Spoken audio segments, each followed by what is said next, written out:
കൊച്ചേട്ടൻ്റെ കത്ത് ടീച്ചറിനോടടുക്കാം. അമ്മയോളം.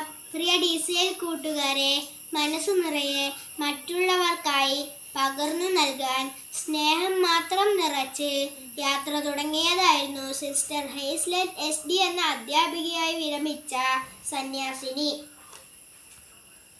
എന്നാൽ ഡ്രൈവർ സ്വിച്ചിട്ട് അടയ്ക്കേണ്ട ബസ്സിൻ്റെ ഓട്ടോമാറ്റിക് വാതിൽ അടയ്ക്കാതെ വേഗത്തിൽ മുന്നോട്ടു പോയ ബസ്സിൽ നിന്നു സിസ്റ്റർ റോഡിലേക്കു തെറിച്ചു വീണു. ഗുരുതര പരിക്കുകളെ അതിജീവിക്കാനാകാതെ നമ്മോട് വിട പറഞ്ഞു.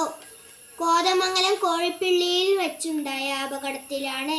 ഇക്കഴിഞ്ഞ വർഷം ഊന്നുകൽ ലിറ്റിൽ ഫ്ലവർ ഹൈസ്കൂളിൽ നിന്ന് വിരമിച്ച് നിരവധി മേഖലകളിൽ സജീവ ശുശ്രൂഷ ചെയ്തു വന്ന നല്ല അധ്യാപികയായ സിസ്റ്ററിന് ഇന്നലെ 1/7/2026 ജീവൻ നഷ്ടമായത്.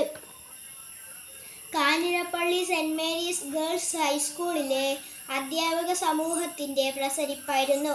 ഏവർക്കും പ്രിയങ്കരിയായിരുന്ന സ്വപ്ന രാജേഷ് ടീച്ചർ 10C ക്ലാസ് ടീച്ചറും സ്റ്റാഫ് സെക്രട്ടറിയും സഹ അധ്യാപകരുടെയും വിദ്യാർത്ഥികളുടെയും മാനേജ്മെൻറ്റിൻ്റെയും അഭിമാനവും ആഹ്ലാദവുമായിരുന്ന സ്വപ്ന ടീച്ചർ ഇന്നലെ 1/7/2026 നന്നായി പഠിപ്പിച്ച് എല്ലാവരെയും സന്തോഷിപ്പിച്ച് വീട്ടിലേക്ക് പോയതാണ്.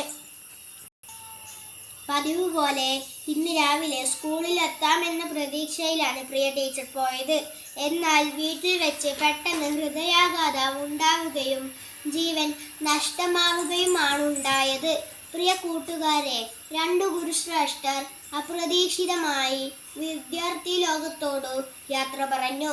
ഹേസ്ലെറ്റ് സിസ്റ്ററിൻ്റെയും സ്വപ്ന ടീച്ചറിൻ്റെയും വിദ്യാർത്ഥികൾ മൃതദേഹ പേടകങ്ങൾക്കരികിലൂടെ വിങ്ങിക്കരഞ്ഞു നീങ്ങുന്നത് കണ്ടു. വിദ്യാഭ്യാസ കാലത്തിൻ്റെ ഏറ്റവും വലിയ സൗഭാഗ്യം എന്താണ്? ഫുൾ A+ വാങ്ങുന്നതോ കലാതിലകമോ പ്രതിഭയോ ആകുന്നതോ ആണോ? സമ്മാനങ്ങളൊന്നും കിട്ടുന്നില്ലെങ്കിലും താൻ ബഹുമാനിക്കുന്ന അധ്യാപകരുടെ പ്രീതിയും വാത്സല്യവും തന്നോടൊപ്പമുണ്ട് എന്ന ഓരോ വിദ്യാർത്ഥിയുടെയും ആത്മവിശ്വാസവും ഉള്ളിലെ അഭിമാനവുമല്ലേ ഏറ്റവും വലിയ സൗഭാഗ്യം? തീർച്ചയായും അതെ. അതിന് ആത്മാർത്ഥതയും സത്യസന്ധതയും ഉണ്ടായാൽ മതി. അധ്യാപകരോട് എത്രമാത്രം അടുപ്പമാകാം? അമ്മയോളം അച്ഛനോളം എന്നേ ഉത്തരമുള്ളൂ. നമ്മുടെ ഭാരതീയ ദർശനത്തിൽ മാതാവും പിതാവും ഗുരുവും ദൈവതുല്യരാണ്. ഗുരുദേവോ ഭവ എന്നു തന്നെയാണ് നമ്മുടെ പ്രമാണം. ദൈവതുല്യമാണ് ഗുരുസ്ഥാനം.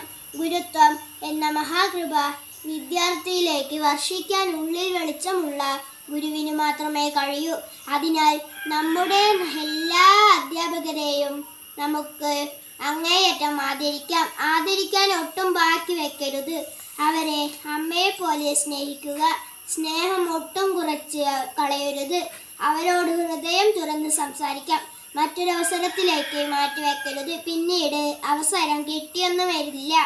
സ്വപ്ന ടീച്ചറിനോടും ഹേസ്ലെറ്റ് സിസ്റ്ററിനോടും പിന്നീട് പറയാനായി അവരുടെ പല വിദ്യാർത്ഥികളും മാറ്റിവെച്ചത് അവരുടെ ഉള്ളിൽ ബാക്കിയാവുകയാണ്. നമുക്ക് ഇന്നു തന്നെ സ്നേഹാദരവുകളോടെ പുഞ്ചിരി മഞ്ചരികളുമായി നമ്മുടെ അധ്യാപകരുടെ മനസ്സിൽ ശിഷ്യവസന്തം തീർക്കാം. അമ്മയോളം അടുക്കാം. അനുഗ്രഹീതരാകാം. ആശംസകളോടെ സ്വന്തം കൊച്ചേട്ടൻ.